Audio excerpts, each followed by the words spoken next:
Tahukah kamu kalau manusia itu bisa berkomunikasi tanpa perlu menggunakan panca indera mereka, hanya dengan menggunakan kemampuan supernatural mereka masing-masing? Setiap dari kita sebenarnya memiliki potensi untuk menjadi supernatural, dan inilah yang membuat manusia bisa memiliki kemampuan super seperti telepati, clairvoyant, atau bahkan empath. Zaman dulu, kemampuan super seperti ini biasanya hanya dimiliki oleh para wali atau orang bijak yang tingkat spiritualitasnya sudah tinggi. Di zaman sekarang, hal seperti ini bisa dijelaskan secara ilmiah kok. Sebenarnya, tubuh kita ini dikelilingi oleh medan elektromagnetik yang diciptakan oleh medan listrik dan magnetik yang berasal dari pikiran dan emosi kita sendiri. Di dalam otak kita ada listrik. Di dalam reaksi kimia tubuh ada medan magnetik yang terproyeksi hingga keluar tubuh yang membuat kita memiliki vibrasi dan level energi masing-masing. Vibrasi mengandung frekuensi. Di mana ada frekuensi, di situ ada informasi yang bisa dipancarkan. Dan manusia sebenarnya bisa menangkap ini tanpa perlu perantara panca indera. Karena secara fisik kita sudah dibekali kelenjar pineal yang menjadi antena alami manusia untuk menangkap frekuensi-frekuensi yang ada di semesta, termasuk frekuensi orang lain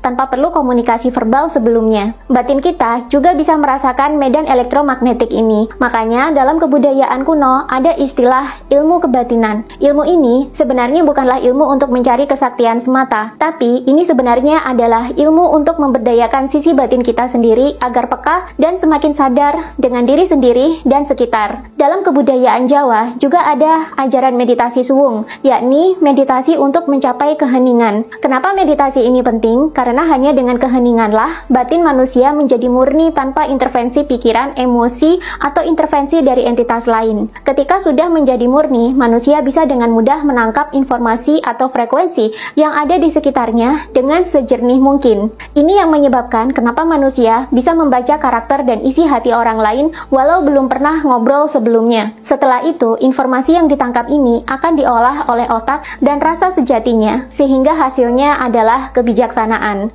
Itulah kenapa kebudayaan Jawa mengajarkan manusia untuk sering-sering hening dan selalu eleng dan waspada. Meditasi yang diajarkan orang Jawa sebenarnya untuk melatih manusia agar selalu hening kapanpun dan dimanapun, sehingga manusia bisa menjadi super sadar dan peka, sehingga bisa mengetahui apa yang tidak bisa dilihat oleh dua mata telanjang kita. Kalau kalian mau tahu penjelasan selengkapnya tentang kemampuan supernatural manusia, kalian bisa baca di buku Becoming Supernatural ini. Ini menjelaskan bagaimana kemampuan super yang tampak mistik dan klinik di zaman dulu ternyata bisa dijelaskan pakai logika dan bisa dialami oleh siapapun asal mau berlatih saja. Yang mau bukunya, check out Keranjang Kuning di TikTok aku, mumpung stok masih ada.